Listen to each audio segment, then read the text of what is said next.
मेरे प्यारे बच्चों, आज मैं आपके लिए एक बहुत ही ज़्यादा इम्पोर्टेंट वीडियो लेके आया हूं, जिसमें मैं आज आपको परिमेय संख्या और अपरिमेय संख्या इन दोनों के बीच के डिफरेंस को बहुत ही अच्छे तरीके से समझाऊंगा।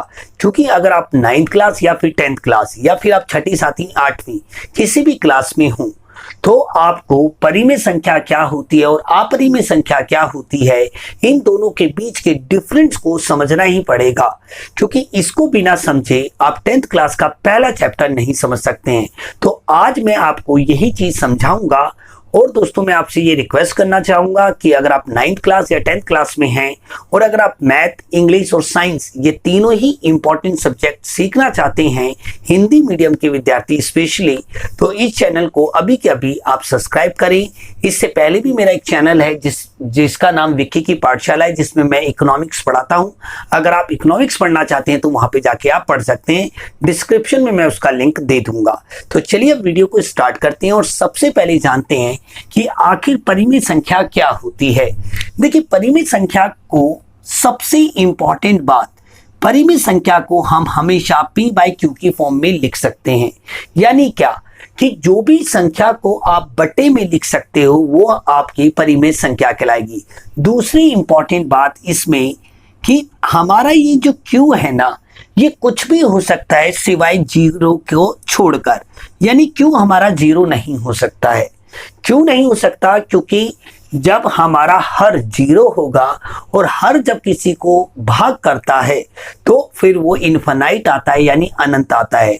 और इस चैप्टर का नाम है हमारा वास्तविक संख्या यानी रियल नंबर। तो हमें इमेजिनरी नंबर्स नहीं पढ़ने, हमें रियल नंबर पढ़ने। इस वजह से ये कहा जाता है कि क्यों कुछ भी हो सकता है बट जीरो नहीं हो सकता। तीसरी इसकी इंपॉर्टेंट बात है कि ये जो p और q जो होता है ना, ये दोनों ही को प्राइम नंबर होते हैं, जो कि सहभाज्य संख्याएं होती हैं। यानी मतलब क्या, जैसे कि 7/11 या 9/7 मैंने ऐसे कहा, तो इन दोनों का जो हाईएस्ट कॉमन फैक्टर है वो 1 है। यानी ना तो 7 11 को काटता है और ना ही 11 7 को काटता है।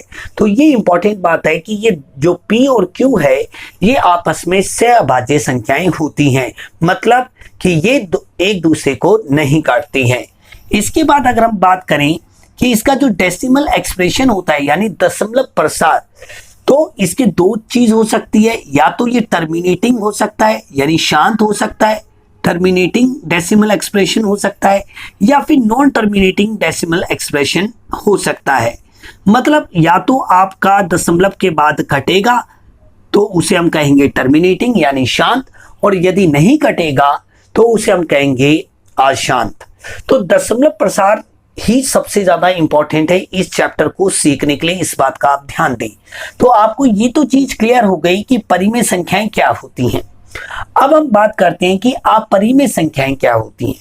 तो सबसे इंपॉर्टेंट बात कि कोई भी अपरिमेय संख्या होती है ना, उसे आप p बाई क्यू की फॉर्म में नहीं लिख सकते।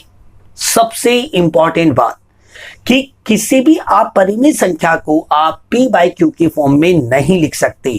और दूसरी और सबसे ज्यादा महत्वपूर्ण बात, ज्यादातर जो परिमेय संख्याएं होती हैं वो जो हमारी करनी होती है, जिसे हम सर्ड कहते हैं इंग्लिश में या अंडर रूट कहते हैं, उससे बाहर नहीं निकल सकती।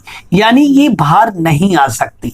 याद रखना, अगर आप इसके एलसीएम करेंगे तो ये बाहर नहीं निकलेगी। बहुत ही ज्यादा इंपॉर्टेंट है। और तीसरी सबसे ज्यादा इंपॉर्टेंट बात अगर आप ध्यान दें, ये सबसे इंपॉर्टेंट है। देखिए, परिमेय संख्या का जो दशमलव प्रसार होता है वो कैसा होता है, या तो शांत होता है या फिर अशांत होता है। यानी डेसिमल एक्सप्रेशन या तो कटता है या फिर नहीं कटता है। परंतु जो अपरिमेय संख्याएं होती हैं, इसका ना तो टर्मिनेटिंग होता है और ना ही रिपीटिंग होता है। यानी इसको हम बोलते हैं नॉन टर्मिनेटिंग,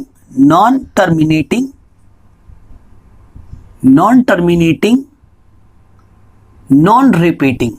तो ये बहुत ही ज्यादा इंपॉर्टेंट है। अभी इसी चीज को मैं आपको बहुत ही अच्छी तरीके से समझाऊंगा। अब मैं कुछ उदाहरणों के माध्यम से आपको समझाता हूं। तो देखिए, बहुत ही सरल सी बात, अगर मैं बात करूं कि √25 और √5, देखिए आपको ये लग रहा होगा कि ये जो रूट 25 है ना, ये अपरिमेय संख्या है, क्योंकि मैंने अभी आपको बताया करने वाली बात। पर अगर आप इसका एलसीएम करेंगे तो ये 5 के रूप में बाहर आ जाएगा, जबकि अगर आप 5 अंडर रूट को करेंगे तो वो बाहर नहीं निकलेगा।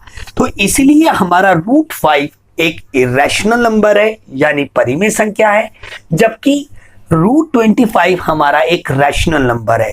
जो करनी से बाहर निकल जाए वो परिमेय, जो ना निकले वो अपरिमेय। सिंपल सी बात। अब इंपॉर्टेंट बात देखिए, मैंने अभी आपको बताया कि परिमेय संख्या के दशमलव प्रसार 2 तरीके के होते हैं। दशमलव प्रसार ही इसमें सबसे ज्यादा इंपॉर्टेंट है। दशमलव प्रसार यानी डेसिमल एक्सप्रेशन जिसे आप कह सकते हैं। एक तो होता है शांत, एक होता है शांत और एक होता है अशांत। एक होता है शांत और एक होता है अशांत। अब भाई शांत का अगर मैं आपको एग्जांपल दूं, अगर आप 10 को 4 से भाग करेंगे तो आपको मिलेगा 4 एकम 4, 4 दूनी 8, फिर पॉइंट आएगा और ये आ गया 2.5। तो आपने देखा कि 2.5 आ रहा है, ये क्या आ रहा है 2.5। तो आपने देखा ये डेसिमल के बाद क्या होगा, कट गया। तो इसी बात पे आपने सबसे ज्यादा ध्यान देना है।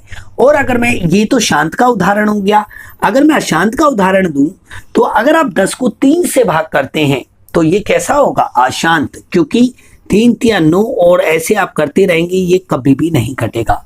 बट ये जो दोनों की क्वालिटी शांत और अशांत यानी टर्मिनेटिंग और नॉन टर्मिनेटिंग, परिमेय संख्या के केस में जो दशमलव प्रसार होता है वो ना तो शांत होता है और ना ही अशांत होता है। यही सबसे इंपॉर्टेंट बात है कि ये यानी परिमेय संख्या का जो दशमलव प्रसार होता है वो ना तो टर्मिनेटिंग होता है और ना ही नॉन रिपीटिंग होता है। जैसे एग्जांपल अगर मैं आपको दूं तो देखिए 1.12 और 24, 224, 222, मतलब इस तरीके से चलता रहेगा। जैसे और एग्जांपल दूं मैं आपको 1 2 3 1 4 4 3 1 4 4 4 3 1 4 टाइम 4 3, तो ये इस तरीके से चलता ही रहेगा। आपने यही बात ध्यान देनी है, पहली इंपॉर्टेंट बात, कि किसी भी परिमेय संख्या को आप p बाई क्यू की फॉर्म में नहीं लिख सकते। दूसरी इंपॉर्टेंट बात कि ये करनी यानी अंडर रूट से बाहर नहीं निकल सकता। तीसरी बात कि अगर आप इसका दशमलव प्रसार करेंगे, इसका जो दशमलव प्रसार होता है वो ना तो शांत होता है और ना ही अशांत, यानी दशमलव के बाद ना तो वो कटता है और ना ही रिपीट करता है। तो मैंने इसका पहला एक आपको एग्जांपल दिया, दूसरा एक एग्जांपल दिया।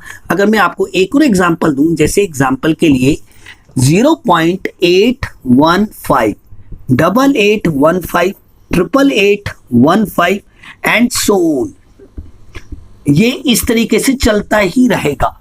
ना तो ये कटेगा और ना ही ये रिपीट करेगा, यानी किसी प्रकार का आपको पैटर्न देखने को नहीं मिलेगा।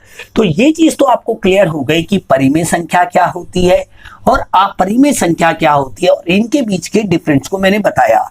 अब एक बहुत ही ज्यादा इंपॉर्टेंट मैं आपको बात बताऊं जो कि आपको फर्स्ट चैप्टर को सीखने में बहुत ही ज्यादा मदद करेगा। देखिए मेरे दोस्तों, अगर हम रैशनल नंबर और इरैशनल नंबर को जोड़ें, पहली बात जरा इसी पे ध्यान देना आप, ये इस चैप्टर को सीखने में बहुत ज्यादा काम करेगा। अगर हम रैशनल नंबर यानी परिमेय संख्या और अपरिमेय संख्या का योगफल करें या उन्हें घटाएं या उसे गुणा करें या फिर उसे भाग करें, जो उसका ओवरऑल रिजल्ट रहेगा, यानी क्या रहेगा, परिणाम रहेगा, रिजल्ट रहेगा, उस पूरे को आप क्या मानेंगे, इरैशनल नंबर मानेंगे, यानी अपरिमेय संख्या मानेंगे। जैसे अगर मैं आपको एग्जांपल दूं, जैसे मान लीजिए 2 प्लस अंडर रूट 3, अगर 2 की बात करूं इंडिविजुअल तो क्या है, परिमेय है। अंडर रूट 3 की बात करूं तो क्या है, अपरिमेय। अगर मैं इस पूरे की बात करूं तो ये पूरा का पूरा क्या है, अपरिमेय। ये सबसे ज्यादा इंपॉर्टेंट बात है 10th क्लास का पहला चैप्टर समझने के लिए। दूसरी इंपॉर्टेंट बात जरा देखिए, मैंने लिखा यहां पे मान लीजिए 9 माइनस अंडर रूट 5, तो देखिए 9 हमारा इंडिविजुअल क्या है, परिमेय, √5 क्या है हमारा अपरिमेय, परंतु हम इस पूरे को एक साथ बोले तो ये क्या है अपरिमेय संख्या यानी इरेशनल नंबर। अगर मैं एक और एग्जांपल दूं जैसे 7√11, यानी मैंने लिखा 7√11, तो यहाँ पे 7 हमारा क्या है रैशनल, √11 क्या है हमारा इरेशनल। अगर हम इस पूरे की बात करें कि 7 √11 क्या है तो वो एक इरेशनल नंबर है। मैं आपको बार बार ये बात बताने की कोशिश कर रहा हूं कि ये चीज समझना आपके लिए बहुत ही ज्यादा इंपॉर्टेंट है। चौथी एक और मैं आपको एग्जांपल दूं, जैसे कि मान लीजिए 5√3 है, तो ये पूरा का पूरा हमारा क्या है एक इरेशनल नंबर है। तो ये आपको समझ में आ गया होगा कि रैशनल नंबर और इरेशनल नंबर के बीच में क्या कॉन्सेप्ट है। ये मैं आपको पहले बता रहा हूं, छठी क्लास से लेकर 10th क्लास की मैथ को समझने के लिए ये चीज समझना आपके लिए बहुत जरूरी था। इसलिए मैंने इंट्रोडक्टरी पार्ट का सेकंड पार्ट बताया ताकि मैं आपको परिमेय संख्या और अपरिमेय संख्या के बीच के कॉन्सेप्ट को अच्छे तरीके से समझा सकूं। अब अगला जो नेक्स्ट वीडियो मैं आपको लाऊंगा आपके लिए, उसमें मैं आपको बताऊंगा कि एचसीएफ क्या होता है, एलसीएम क्या होता है, उसके बेसिक कॉन्सेप्ट को मैं आपको समझाऊंगा कुछ एग्जाम्पलों के माध्यम से। फिर उसके बाद मैं आपको कुछ मैथ के महत्वपूर्ण रूल बताऊंगा। फिर मैं आपको एक्सरसाइज 1.1 के बारे में यानी सॉल्व करके दिखाऊंगा। तो मिलते हैं अगले वीडियो में। जय हिंद, जय भारत।